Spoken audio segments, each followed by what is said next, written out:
Afinal, completar 15 anos é uma data muito especial. Eu estava olhando aqui na minha Bíblia, eu ia marcar o lugar onde eu ia ler a minha Bíblia, e eu achei esse marcador de Bíblia.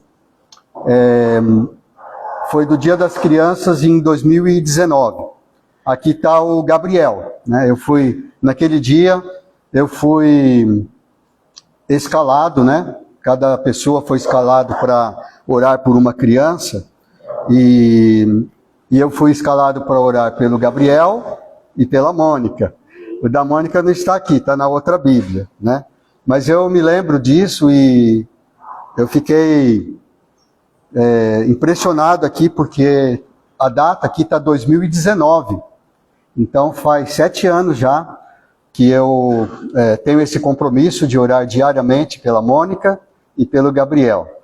E aí, é claro, né, já que eu vou orar pela Mônica e pelo Gabriel, então eu oro também por toda a família, né? Pela Samara, pela Melissa, o Micael, Luciano, Alcir e AG, né? E então pela graça de Deus, eu tenho sido fiel a esse compromisso, né? E é uma bênção a gente saber que Deus, Ele nos concede isto, né? Ele nos concede a graça de sermos fiéis. E a Mônica, que era uma criança, né? Agora já como que a gente pode chamar? Adolescente, jovem, mulher, né? Quando a gente pensa sobre isso, a gente entra nessa questão é um costume antigo que aos 15 anos se faça uma festa assim, para as moças que completam 5 anos, e é chamada a festa de debutante. E de onde que vem esta ideia? Então eu estava pesquisando, essa ideia veio ela surgiu, essa cultura, um dos lugares onde surgiu essa cultura foi principalmente na Europa. E lá, esse nome debutante é uma palavra francesa que significa estreia, né? Porque quando as moças completavam 15 anos, então isso a gente está falando da aristocracia, da alta sociedade, né? Na área rural era um pouco diferente, não era assim. Mas na aristocracia, ou seja, na alta sociedade, então as moças eram apresentadas, então tinha toda aquela cerimônia, e tem alguns costumes, né? Que era a troca do vestido. Quando chegava na festa, a moça, ela estava vestida com roupas infantis, né? Um vestido infantil e tudo. E só depois da meia-noite é que ela trocava os vestidos, colocava um vestido branco, comprido, né? Trocava o sapato, colocava um sapato de salto alto, e aí dançava uma valsa com o pai, né?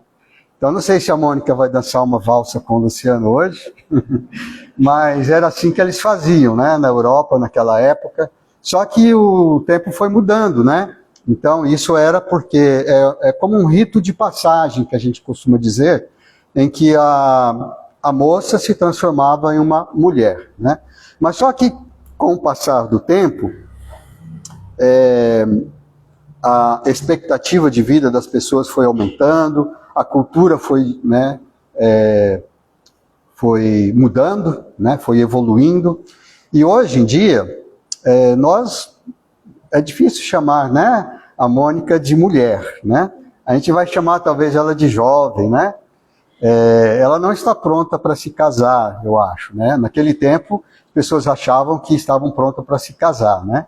Depois eles mudaram, né? Aí recebia permissão para namorar. Mas eu acho que os pais ainda não vão dar essa permissão para ela, né?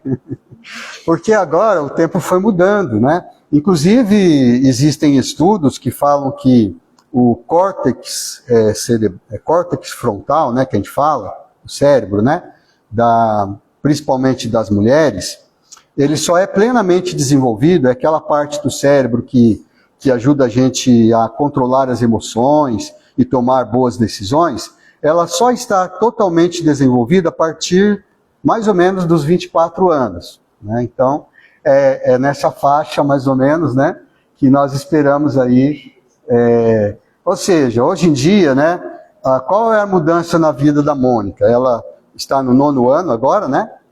Depois ela vai para o ensino médio, já é uma nova fase, depois faculdade, né? E depois da faculdade aí que vai pensar, né, nessas coisas, né? Mas é assim, e a cultura, existe também uma cultura, eu estava vendo aqui, né, que os indígenas antigos lá do México, os astecas, aqueles povos indígenas que viviam nas Américas, eles também tinham esta cultura de fazer uma cerimônia para as moças que completavam 15 anos. Eles se chamavam, aí o Rafael e a Rosanis me corrigem aí se eu falar errado, né? Mas é quinceanheira,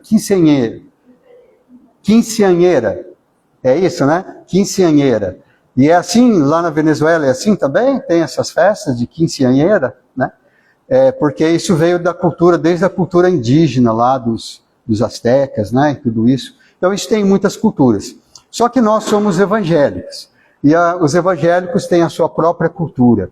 E nós, então, a família da Mônica e a própria Mônica, resolveu fazer essa comemoração com um culto de ação de graças, agradecendo ao Senhor por essa vida, né? Que a gente vai se desenvolvendo, a gente começa como criança, vai aprendendo, mas a gente nunca deve se desviar dos caminhos do Senhor, não é assim? Então, falando nisso, vamos ler a palavra de Deus em Eclesiastes. Se você tiver uma Bíblia, ou se você tiver a Bíblia no celular, pode abrir lá em Eclesiastes, capítulo 11, versículo 9. Eclesiastes, capítulo 11, versículo 9. Ele vai dizer assim: alegra-te, jovem, na tua juventude, e recreie-se o teu coração nos dias da tua mocidade. Anda pelos caminhos que satisfazem o teu coração e agradam aos teus olhos. Sabe, porém, que de todas estas coisas Deus te pedirá contas. Esse é o conselho da palavra de Deus aqui em Eclesiastes para os jovens. Então é para os jovens se alegrarem, porque isso é normal para os jovens são alegres. Os jovens, eles têm uma maneira de conversar que os mais velhos, né, os adultos, não conseguem entender, não conseguem entrar na conversa deles, né? Tem algumas palavras que a gente não entende, o que era na nossa juventude é diferente agora, né? Mas é assim mesmo. E a Bíblia diz que deve ser assim, os jovens devem se alegrar, devem fazer aquilo que eles desejam, devem buscar aquilo que eles desejam. A Mônica, com certeza, vai escolher uma carreira para ela, uma faculdade, alguma coisa que é do gosto dela. E muitas outras coisas que ela vai escolher na sua vida. É uma fase em que ela vai se tornar mais independente, apesar de não ser totalmente independente ainda, mas ela vai ter mais independência. Mas esse é o conselho.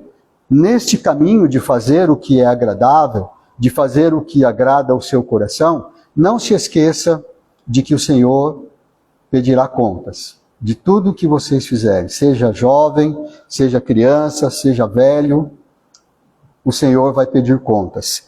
E um pouco adiante, no próximo capítulo de Eclesiastes, que é o capítulo 12, versículo 1, só a primeira parte diz assim: lembra-te do teu Criador nos dias da tua mocidade. Então esse é o momento da mocidade, da Mônica, de todos os jovens que estão aqui, e é claro, dos mais velhos também, mas desde a mocidade é para a gente se lembrar do Criador. E é isso que nós estamos fazendo aqui, não é?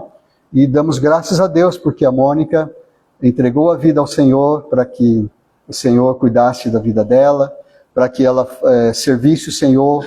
Ela está servindo, né? E até no dia do aniversário dela, quer dizer, não foi hoje o seu aniversário, né? Mas o dia da comemoração do seu aniversário, você está trabalhando, né? Estava aqui cantando, né? Participando do louvor, então está servindo o Senhor.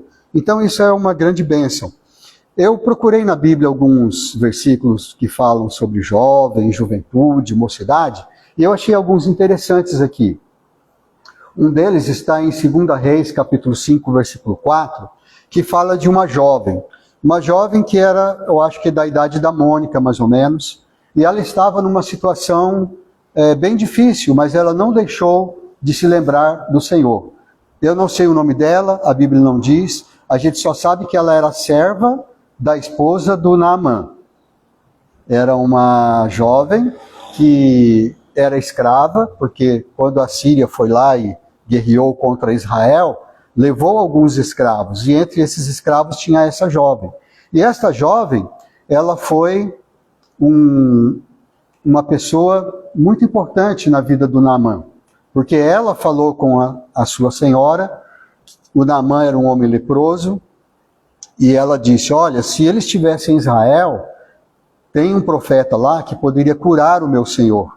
Então ela, em vez de ser amargurada por ser uma escrava, por ter sido escravizada, ela continuou se lembrando da sua terra, do seu Deus, do seu Senhor, e ela lembrou que lá havia um profeta um profeta do Senhor, um profeta do Deus verdadeiro, que não era o Deus adorado lá na Síria, e que poderia salvar a vida do Naamã. Aí o resto da história vocês conhecem, né? Que o Naamã foi lá e mergulhou 7 vezes no Rio Jordão. Então, se não fosse essa jovem, o que seria do Naamã, não é? E também tem em Esther, capítulo 2, versículo 7, fala de uma jovem que também provavelmente era como a Mônica, era da idade da Mônica, e o nome dela era Hadassa, ou também é chamada de Esther, mais famosa como Esther. Essa jovem,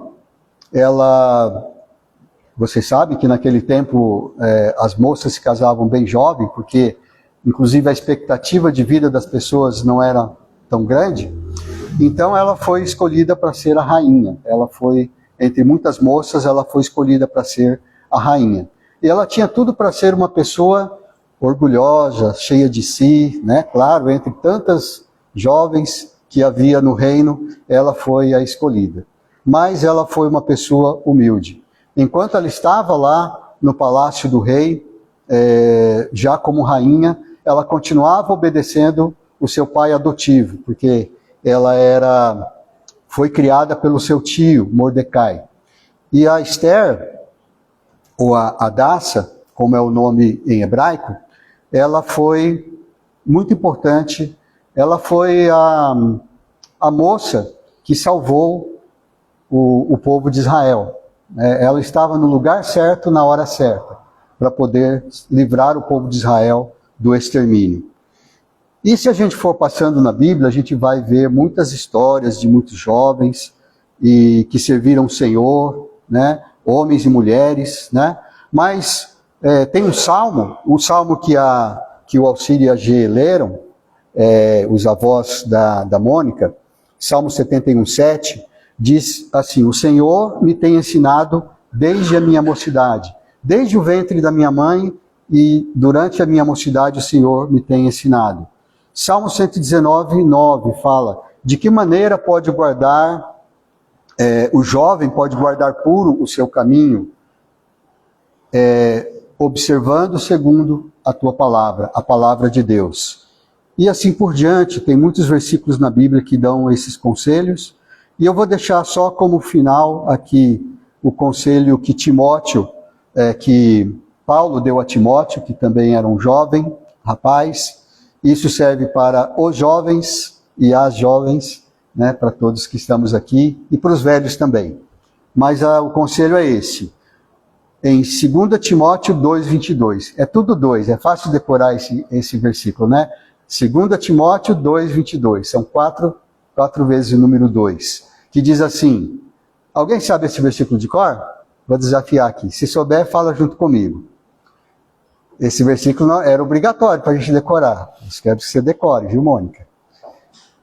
Diz assim: foge, outro sim, das paixões da mocidade, segue a justiça, a paz e o amor, com que de coração, com os que de coração puro invocam o Senhor. Eu sou privilegiado aqui porque eu tenho a minha colinha, né? Mas eu decorei. Mas vamos ver. É porque aqui a gente fica nervoso, né? A gente acaba esquecendo. Mas vamos falar de novo? Então, se você sabe de cor, se você se lembrou, pode falar junto comigo. 2 Timóteo 2:22. Foge, outro sim, das paixões da mocidade. Segue a justiça, a paz e o amor com os que de coração puro invocam o Senhor. Amém?